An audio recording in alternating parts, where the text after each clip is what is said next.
5 राज्यों के इस चुनावी सर्वे ने बढ़ाई मोदी की टेंशन। कई राज्यों में एनडीए पीछे, भाजपाइयों में मचा हड़कंप। दोस्तों, 5 बड़े राज्यों में चुनाव की वोटिंग अब पूरी हो चुकी है। बस से पश्चिम बंगाल में जो है 29 अप्रैल को लास्ट फेज की वोटिंग होनी है। वहीं आपको बता दें कि जनता ने अब फैसला ईवीएम में दर्ज कर दिया है और अब देश भर की नजरें जो है टिकी है नतीजों पर। लेकिन उससे पहले जो ओपिनियन पोल सामने आया है उसने राजनीतिक माहौल को और ज्यादा दिलचस्प बना दिया है।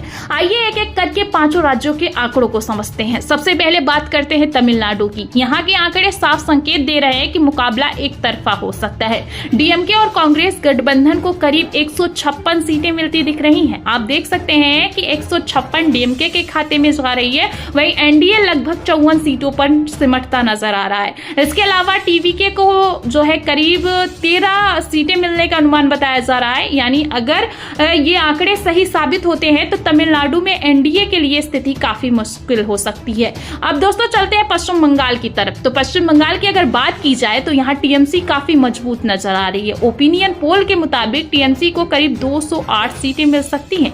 जी हाँ, बीजेपी को करीब 62 सीटें और कांग्रेस गठबंधन को लगभग 14 सीटें मिल सकती हैं। यानी कांग्रेस को लगभग 14 सीटें मिलने का अनुमान है। इससे साफ है कि पश्चिम बंगाल में ममता बनर्जी की पकड़ अभी भी बनी हुई दिखाई दे रही है और बीजेपी का एक बार फिर सपना टूटता हुआ नजर आ रहा है पश्चिम बंगाल में सरकार बनाने का। इसी के साथ अब बात करते हैं केरल की। यहाँ भी तस्वीर काफी हद तक साफ नजर आ रही है। कांग्रेस समर्थित यूडीएफ को करीब 84 सीटें मिल सकती है। वहीं एलडीएफ की बात की जाए, जिसकी सरकार है, जिसकी सत्ता है, वहां जो है उसको एलडीएफ को लगभग 55 सीटें मिलने का अनुमान है और एनडीए यहाँ सिर्फ 3 सीटों पर सिमटता नजर आ रहा है। यानी केरल में भी एनडीए के लिए स्थिति आसान नहीं है और इसी के साथ जो है यहाँ भी विपक्ष मजबूती के साथ नजर आ रहा है। और तमिलनाडु में या केरल की बात की जाए तो सरकार जो है बदलता हुआ नजर आ रहा है। इसी के साथ बात करें दोस्तों असम की, तो यहाँ मुकाबला थोड़ा दिलचस्प है। इंडिया गठबंधन को करीब 69 सीटें मिलती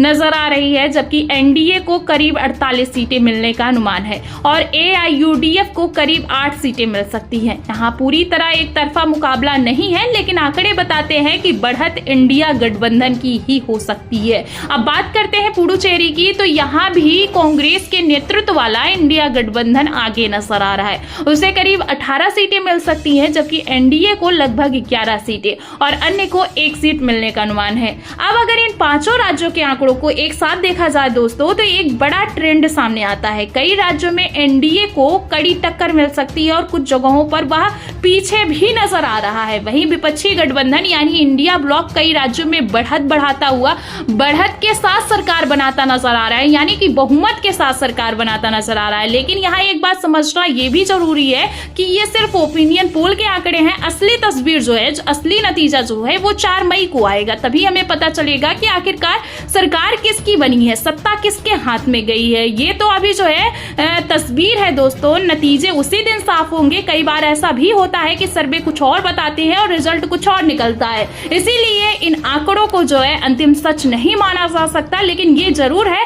कि ये माहौल का एक संकेत देता है और बताता है कि कभी कभी सर्वे जो है जितना हम आंकड़ा देते हैं उतने में ही पार्टियों की जीत होती है। अब सबसे बड़ा सवाल यही है कि क्या ये आंकड़े सही साबित होंगे या फिर नतीजों के दिन कोई बड़ा उलटफेर देखने को मिलेगा। फिलहाल आप सभी को क्या लगता है? अब बस इंतजार है नतीजों का, क्योंकि असली फैसला जनता ने कर दिया है। ईवीएम में जो है कैद हो चुका है और वही फैसला अब सामने आने वाला है। बस कुछ दिन का इंतजार है। 4 मई को हमें पता चल जाएगा कि 5 राज्यों में किसकी सरकार बनी और किसकी करारी हार हुई।